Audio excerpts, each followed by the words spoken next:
அனைவருக்கும் வணக்கம். இந்த வீடியோ எதை பற்றியதென்றால், வரப்போகின்ற கல்கி ஜெயந்தியை பற்றியது. இந்த கல்கி ஜெயந்தி எவ்வாறு வழிபட வேண்டும், அதேபோன்று இந்த கல்கி ஜெயந்தியுடைய சிறப்புகளை நம்ம இந்த வீடியோவில் ஃபுல்லாக பார்க்க போகிறோம்.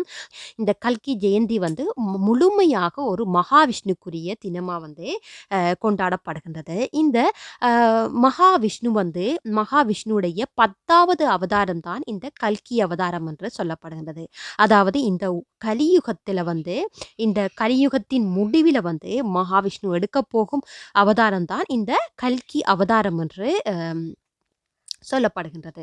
ஸோ இந்த கல்கி அவதாரம் என்பது பார்த்தீர்களா இருந்தால், சில புராணங்களில் இந்த கல்கி அவதாரம் தோன்றிவிட்டது என்று கூறுகிறார்கள். அதே சமயம் சில புராணங்களில் இந்த கல்கி அவதாரம் பிறக்கிறதுக்கு லட்சக்கணக்கான ஆண்டுகள் இன்னும் உள்ளதென்று இந்த மாதிரி மாறுபட்ட கருத்துக்கள் கூறப்படுகின்றன.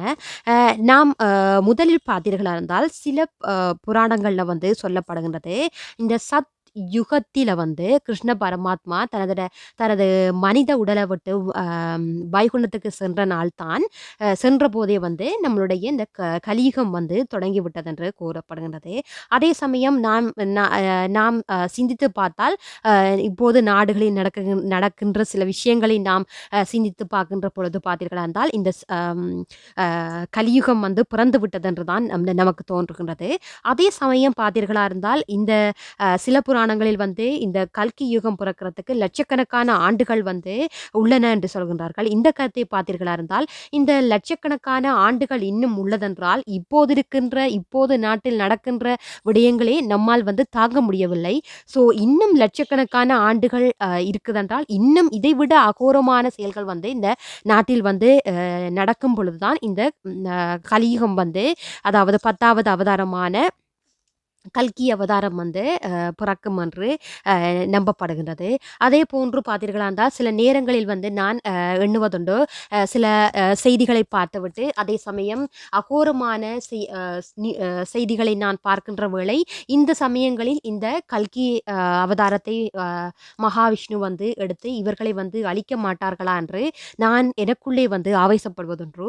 இந்த மாதிரி நாம் எண்ணிக்கொண்டிருக்கலாம். ஆனால் கடவுள் எண்ணியிருப்பது என்னவென்று நமக்கு தெரியாது.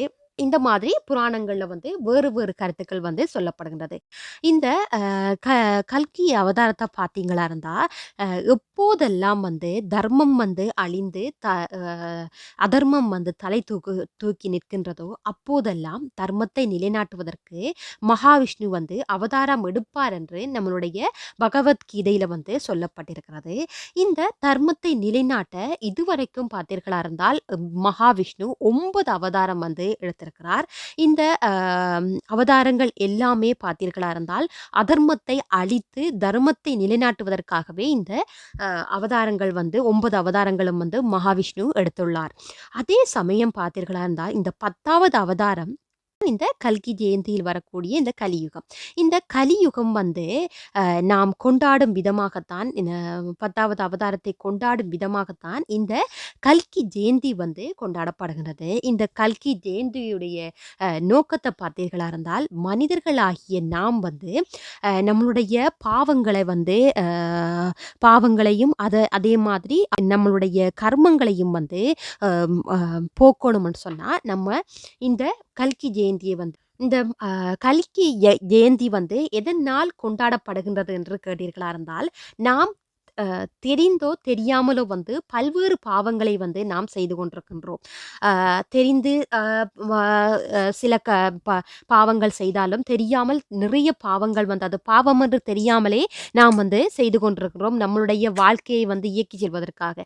அந்த மாதிரி நாம் செய்கின்ற பாவங்களை போக்குவதற்காக இந்த கல்கி ஜெயந்தியை நாம் அனுஷ்டித்தால் இந்த பாவங்கள் தீரும், நம்மளுடைய கர்மாவிலிருந்து நமக்கு விமோச்சனம் கிடைக்கும், இறக்கும் பொழுது நாம் நல்லபடியாக இறப்போம் என்று நம்பப்படுகின்றது. அதனால் கல்கி ஜெயந்தியை அனுஷ்டிக்க நினைப்பவர்கள் மகாவிஷ்ணுவை மனதார வேண்டினீர்களா இருந்தால், இந்த கல்கி ஜெயந்தி இந்த மகாவிஷ்ணுவுடைய அனுக்கிரகம் உங்களுக்கு கிடைக்கப்பெறும்.